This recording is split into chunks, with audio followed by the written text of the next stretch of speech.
Hello, आप सभी का स्वागत है my YouTube channel public education में। आप सभी कैसे हैं? आशा करती हूँ कि आप सभी अच्छे होंगे।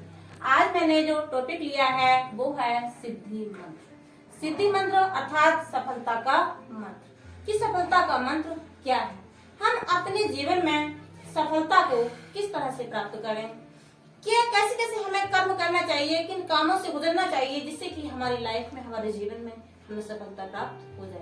अधिकांश ऐसा देखा होगा, व्यक्ति सोचता है, वो थिंकिंग करता है कि मुझे काम भी करने के लिए नहीं हो और मेरे पास सारे ऐसो आराम भी हो, लेकिन ऐसा कभी भी संभव नहीं।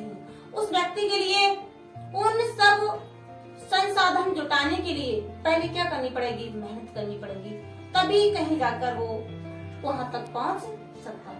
तो बात करते हैं हम आज सफलता के मंत्र की। सफलता का मंत्र क्या है? देखिए, एक पाठ है ये सिद्धि मंत्र।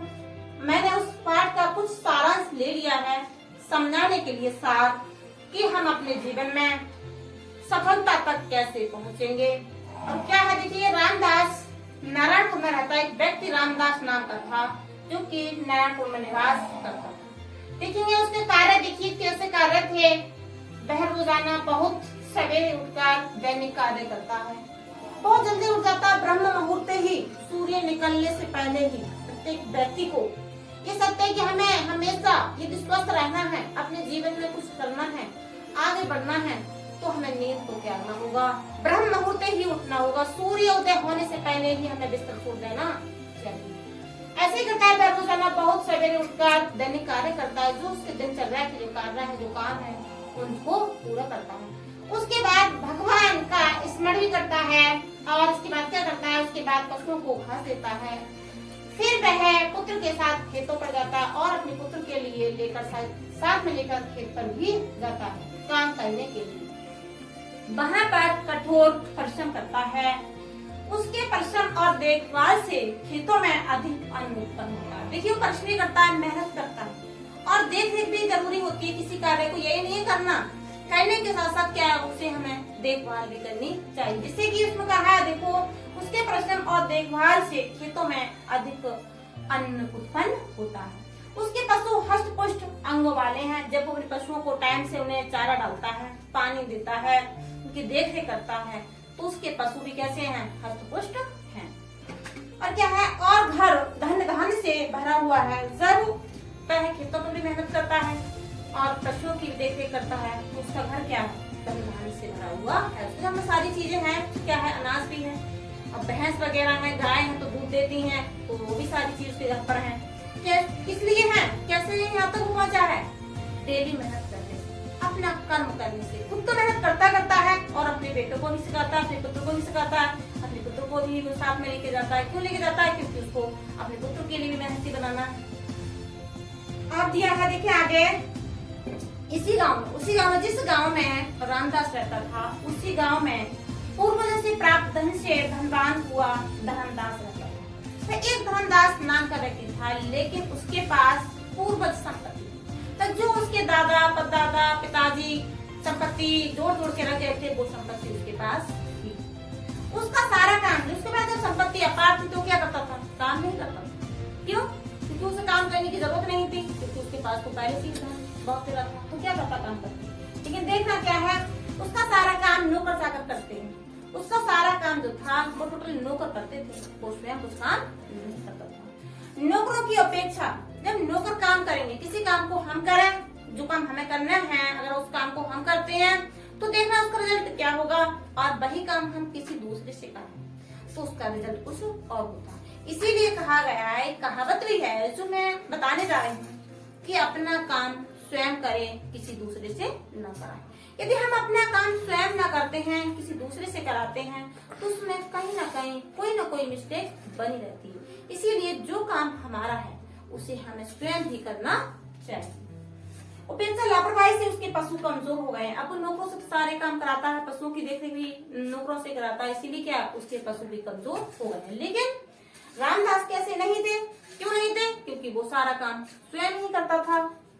कमजोर हो गए हैं और खेतों में भी अनाज बीज मात्र को उत्पन्न होता है। और जिससे उसके पास बहुत खेत थे, लेकिन फिर भी क्या हुआ, नौकरों से काम करा करके मजदूरों ने ऐसा काम किया जिससे कि क्या है, दिन प्रतिदिन जो उसकी उन्नति थी वो अवनति की तरफ जाने लगी।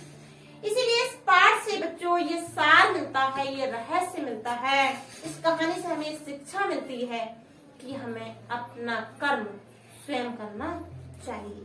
तो वो एक दिन ऐसी स्थिति पे पहुंच गया था धर्मदास, जब रामदास अपने खेतों से वापस आ रहा था और उसने देखा धर्मदास के लिए कि उदास मुख से वो अपने गेट पर बैठा था। उसने देखा उसका स्वास्थ्य भी गिरा हुआ था और उसके जो पशु थे, गाय भैंस थी, उनकी भी स्थिति ठीक नहीं थी और उसके खेतों में तो अनाज पैदा हो ही नहीं रहा था। तो वो कहने लगा धर्मदास, वो पूछने लगा रामदास से कि धर्मदास बताइए क्या स्थिति, आप ठीक हो या नहीं। उसने बताया कि नहीं भैया, मेरी स्थिति आजकल बहुत ज्यादा बेकार चल रही है और मैं बहुत परेशान हूँ। फिर उसने कहा रामदास ने कि मैं आपके लिए, उसने कहा धर्मदास ने रामदास से कहा कि भैया मुझे ऐसे किसी संत महात्मा के पास ले चलो जिससे कि मैं पहले की तरह ही मेरा घर परिवार अच्छा हो जाए, संपत्ति से मेरा घर परिवार भर जाए। उसने कहा कि ठीक है, मैं ले चलूंगा आपको, एक महात्मा है उनके पास, लेकिन उन महात्मा का एक उपदेश है।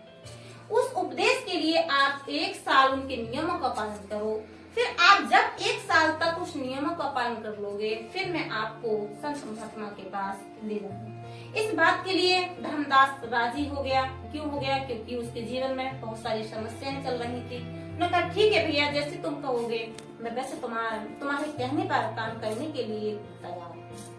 तो फिर रामदास ने कहा कि आपके लिए मैं जो बता रहा हूँ वो काम करना होगा, फिर मैं आपको उन संत महात्मा के पास ले चलूंगा जिससे वो आपको मंत्र देंगे, फिर आपका सब कुछ पहले जैसा ही हो जाएगा। उसने बताया रामदास ने धर्मदास के लिए कि आपको सबसे पहले तो ब्रह्म मुहूर्त से उठना होगा और ब्रह्म मुहूर्त उठकर अपने दैनिक कार्य करने होंगे। उसके बाद स्वयं आपको ही अपने पशुओं को चारा डालना होगा। उसके बाद आपको अपने पुत्रों के साथ या आपके खेतों पर मजदूर काम कर रहे हैं तो आपको स्वयं उनके साथ जाकर उनकी देखभाल करनी होगी, उसके साथ काम करना होगा। धर्मदास ने कहा ठीक है, मैं आपके जो बात आपने बताई है उनका विधिवत प्रयोग करूंगा, उसी के अनुसार मैं कार्य को करूंगा। अब धर्मदास ने जो काम रामदास ने बताए थे उन्हीं कार्य को विधिवत करना शुरू कर दिया। ऐसे ही करके वो डेली यही रूटीन था उसका, यही नियम था कि ब्रह्म मुहूर्त उठता था, उठने के बाद अपने दैनिक कार्य करता था, दैनिक कार्य करने के बाद अपने पशुओं को घास डालना, चारा डालना, उसके बाद अपने खेतों पर जाकर काम देखना। ऐसा सब कुछ करने से 1 साल के अंदर ही जब वो ब्रह्म मुहूर्त उठने लगा तो उसका जो स्वास्थ्य था, उसका जो शरीर था वो भी ठीक होने लगा और उसके पशु भी सही हो गए थे। यहाँ तक भी इस बार जब उसने खेतों में काम किया था या मजदूर से कराया था उसका अनाज भी अच्छा खासा निकला था। 1 साल के बाद फिर रामदास धर्मदास की तरफ से ही निकल रहे थे, लेकिन धर्मदास बड़ा खुश नजर आ रहा था। जब वो उस रास्ते से घर की तरफ से निकल रहे थे, धर्मदास के हाथ में जो था बर्तन वो दूध से भरा हुआ था, तो वो देखकर खुश हुए कि हाँ इनके परिवार में इसमें कुछ परिवर्तन आए। फिर कहा था रामदास ने कि बताओ धर्मदास, तुम अब उन संत महात्मा के पास मिलने चलोगे? तो धर्मदास ने कहा कि नहीं भैया, अब मैं समझ गया, मेरी समझ में आ गया कि सफलता का मंत्र क्या है, सिद्धि मंत्र क्या है। सब कुछ अगर हमें सफलता प्राप्त करनी है, किसी चीज को प्राप्त करना है, तो सबसे पहले हमें स्वयं अपने आप में ही कर्म करना पड़ेगा। तो मैं आज इतना ही बताना चाहूंगी कि हमें हमेशा अपने कार्य के लिए सतर्क रहना चाहिए, अपना काम स्वयं करना चाहिए। यदि हमारे काम कहीं कराया भी जा रहा है मजदूर से तो उसकी हमें देख रेख भी करनी चाहिए। ऐसी ही वीडियोस देखने के लिए प्लीज मेरे चैनल के लिए सब्सक्राइब कर लीजिए। आज के लिए इतना ही, मिलती हूँ आपसे बहुत जल्दी एक नेक्स्ट वीडियोस के साथ। तब तक के लिए बाय बाय।